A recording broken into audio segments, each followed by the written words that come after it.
안녕하세요. 이번 시간은 경금일간 일주별로 유인년 운세 설명드리도록 하겠습니다. 경신일주부터 한번 보겠습니다. 경신일주 같은 경우는 이 천간의 직신이 어디서 나왔어요? 이 신중의 임수가 투관이 된 거죠. 그리고 지지관계를 보자면 이제 충의 관계가 됩니다. 그럼 이 충에 대해서 걱정을 하고 계시는 분들이 일단은 많이 계실 것 같아서, 이 충에도 여러 가지가 있으니까 이 인신충이 무조건 부딪혀서 깨진다라고 생각하실 건 아니고요. 일단 경신일주 같은 경우는 내 생활의 반경과 리듬이 이 신금에 맞춰져 있다는 소리예요. 내 생활 패턴이 맞춰져 있던 사람이 내년 임목이 오게 되면 어떻게 받아들일 것인가에 문제가 되거든요.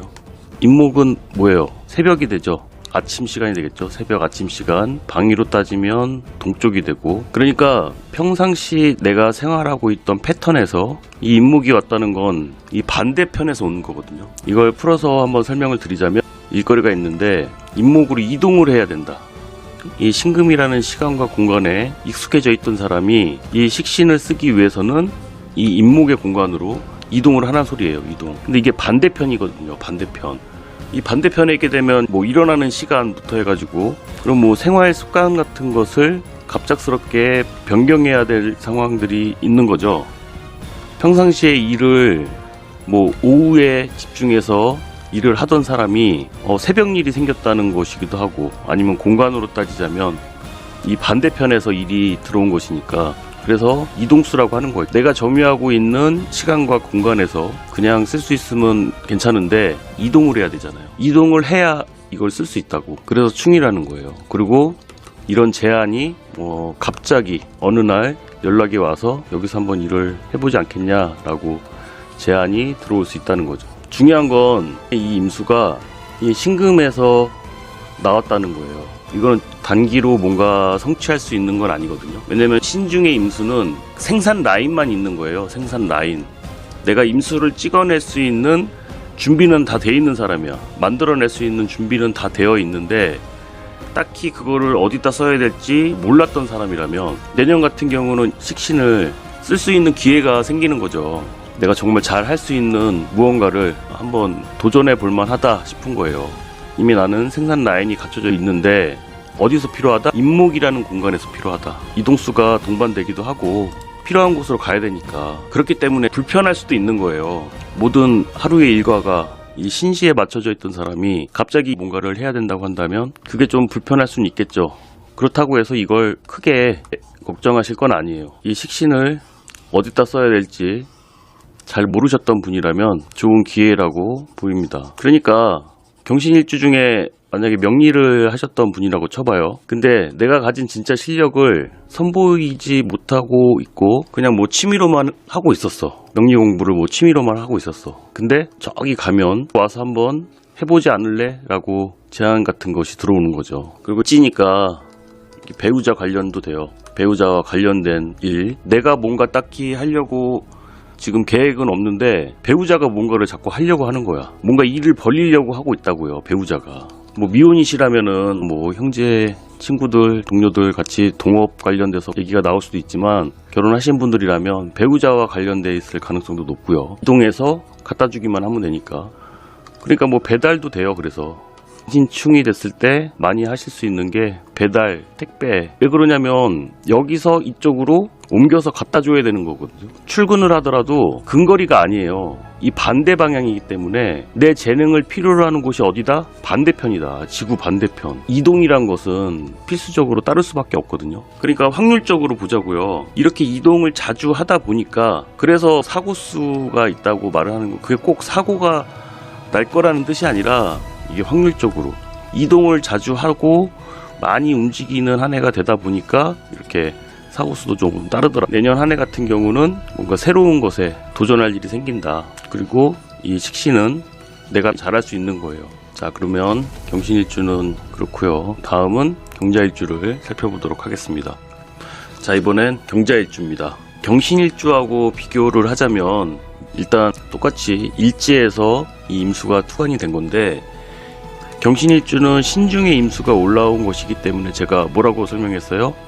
잘 할 수 있는 것이라고 제가 몇 차례 강조해서 말씀을 드렸잖아요. 잘 할 수 있는 것. 근데 경자일주는 잘 하는 거예요. 이미 잘 하는 것. 어떤 차이인지 아시겠어요? 잘 할 수 있는 것과 내가 잘 하는 것인데, 여기서 자수와 임수가 다르죠. 자수는 엄연히 상관이고 임수는 식신이 되니까 내가 잘 하는 것인데 형태가 바뀌어요. 형태가 상관적이었던 것을 식신적으로, 이 음양이 바뀌잖아요. 음과 양이 바뀌는 거니까 이거는 그 상관에서 식신의 형태로 바꿔서 드러내서 보여줘야 된다는 거예요. 그리고 경금이 이 자수를 생한다는 건 고인물 같은 거잖아요. 자수라는 게 오랜 시간 동안 하던 것에서 살짝 변형이 일어나요. 변형. 어떻게 설명을 드려야 되지? 만약에 뮤지컬을 하셨던 분이라고 쳐봐요. 내가 뮤지컬 배우야. 그러면 이 상관을 쓰고 계셨던 분인데 임수로 드러나게 되니까 뮤지컬 배우가 뭘 하려고 한다? 연기할 수 있잖아요. 그리고 내가 하던 것인데 살짝 변형해서 잘할 수 있잖아요. 그래서 새로운 영역을 일구겠다. 그리고 일지에서 투관이 된 거기 때문에 이것도 배우자와 연관이 되거든요. 배우자가 참 음식을 잘해. 그러면 그 배우자가 창업을 한다, 오픈을 한다 등등 그런 형태가 됩니다. 근데 아까 경신일주는 충이었잖아요. 충. 근데 이건 생의 관계예요.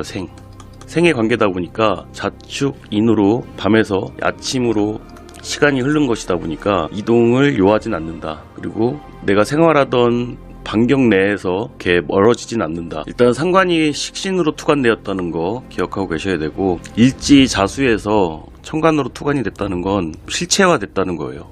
세상 밖으로 보여지게 됐다. 이거 역시 뭔가를 도전해보고 시도해볼 만한 거죠. 본래 이 일지자수는 내가 갖고 있던 거잖아요. 일지는 본래 갖고 있던 건데 한번 바꿔서 해본다는 거예요. 바꿔서 시도해본다. 이걸 또 명리로 한번 예를 들어볼까요? 명리로 오프라인에서 수업만 하셨던 분이 계시다면, 오프라인에서 개인적으로만 수업하시던 분이 유튜브로 한번 도전을 해볼 수 있는 거죠. 어차피 같은 맥락이에요. 같은 맥락인데 아까 경신일주와 비교해서 말씀드리자면 그거는 내가 잘할 수 있는 것에 대한 도전이고, 이 경자일주는 임수라는 형태로 확장을 해서 해보겠다. 그리고 그 행리는 편재라는 영역으로 연결이 되니까 꼭 답을 원해서 하는 게 아니에요. 미리 결과를 꼼꼼히 계산해보고 시도하는 게 아니란 말이에요. 얼추 계산해가지고 시도하는 것이 되는데, 근데 중간에 만약에 월지에 이렇게 신금이나 뭐 이렇게 충이 되는 글자가 있으면 누금이나 이러면 또 해석이 다양해지는 거예요. 비겁하고 같이 뭔가를 하는 것이 되고, 여기에 뭐 자유기문이 꼈다 그러면 이게 술이나 음주, 카페 이런 형태로 발전이 될 수 있고, 일주만 갖고 말씀을 드리니까 사실 뭐 이 정도로 밖에 설명을 못 드리는 것이긴 한데, 무엇이냐에 따라서 어떤 종목을 하는 것이 더 유리하겠다라고도 유추해 볼 수 있죠. 근데 어쨌든 일지에서 투관이 된 거는 내가 하던 거예요. 그것만 기억하시면 돼요. 내가 하던 거에서 약간 변형시켜가지고 한 것이고, 이렇게 크게 이동을 요하는 건 아니고 새로운 시도를 하고 새로운 영역을 만들어 간다 라고 이해하시면 되겠습니다. 자, 다음은 이 편인에서 식신이 나왔다는 건 과거와 관련돼요. 진토의 과거 기억과 관련되는 내용이 됩니다. 진토에 한번 인묘됐다가 다시 나온 것이니까 뭐 재회도 되고, 내가 하려다 말았던 것, 편인으로 인해서 도식이 됐던 것, 그게 다시 올라온 것이거든요. 이건 그야말로 재시작이죠. 다시 해보겠다. 일지가 편인으로 돼 있다는 건 이건 스스로에 대한 답을 얻지 못해서 뭐 행동에 제약이 많이 따르는 것이 되는데, 지지의 답까지 얻었잖아요. 답까지 봤어. 편재라는 답을 얻었는데 그 답이 또 잘 맞아요, 나하고. 인목은 이 진토에 뿌리를 내릴 수 있는 그런 목이 되거든요. 그러니까 경진일주에게는 참 좋은 운이죠. 뭔가 편인으로 도식돼서 묶여있던 것이 확 풀리기도 하는 거고, 연애를 오래 하고 있던 분이라면 결혼 운으로 또 참 좋습니다. 연애만 하고 확답을 얻지 못해서 계셨던 분이라면 내년엔 결혼하시기에도 좋은 운이 되고요. 확실히 요즘에 경진일주분들 보면 좀 많이 좋아지고 있다라는 느낌을 많이 봤거든요. 원래 경진일주 특유의 그 제극인스러운 그게 많이 없어졌어요, 보니까. 그게 이 인목이 와서 그런 것이기도 하거든요. 일지 편인에 답을 얻었다. 그리고 나의 과거에 도식됐던 이 식신도 다시 살아났다. 이 진토에서 임수가 올라왔다는 건 이미 한번 보류가 됐던 거죠. 한번 보류가 됐었다. 이미 한번 도식이 됐었던 거다. 왜? 답을 얻지 못해서 이 진토가 수의 창고라고 표현을 많이 하잖아요. 수의 창고라고. 답을 얻지 못해서 그냥 내 안에 생각만을 갖고 있었던 것을 펼칠 운이다. 그렇기 때문에 그동안 계획만 하고 머릿속에만 있었던 많은 것들을 실행하기 참 좋은 운이죠. 실행으로 옮겨서 내 새로운 영역을 구축하는 데 좋은 운이라고 할 수가 있습니다. 아까 결혼이라고도 말씀드렸는데 뭐 이혼도 될 수 있어요. 그동안 정말 이혼하고 싶었는데 못하고 계셨던 분이라면 할 수도 있지. 일지 배우자로 인해서 계속 묶여있던 나의 식신이 해방이 된다. 하고 싶었지만 토로 인해서 제약이 됐던 많은 것들이 내년에는 풀리게 됩니다. 많이 풀리게 되고 답을 얻고 영역을 만들기도 좋고, 이 경진일주한테는 내년만한 운도 없을 거라고 보여요. 사실 좋으면 할 말이 별로 없더라고요. 별로 할 말이 없어. 시골 같은 데 사놓은 땅에 값어치가 올라간다는 뜻이기도 해요. 값어치가 올라간다. 원래 편인이란 건 가격이 매겨지지 않은, 아니면 나 혼자서는 어떻게 처리하기 힘든 분할된 문서, 조각난 문서잖아요. 반쪽 조각난 문서가 이 재성이 와서 값어치도 올라가게 되고, 아이디어 같은 것도 이제 쓸 수 있게 되고, 그리고 경진일주 중에 뭐 비겁이 없는 무비겁 경진일주라면 사람들이 이 진토에 대해서 공감을 하기가 어려워지거든요. 공감이 어렵다. 이 편인이 비겁이 없으면 다른 사람들의 공감을 얻어내기가 쉽지 않아요. 근데 재성이 오게 되면 그런 건 역시 내 의견에 따라주는 사람들도 생길 수 있고, 나만 생각하던 것이 이제 공식화되는 것이기도 하고요. 재성이 가미가 된다는 건 이건 현실성이잖아요.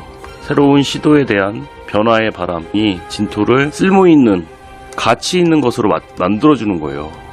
가치가 생긴다. 자, 그렇게 경진일주는 이해해 보시면 되고요. 다음은 이제 경인일주, 경호일주, 경술일주 말씀을 드리도록 하겠습니다.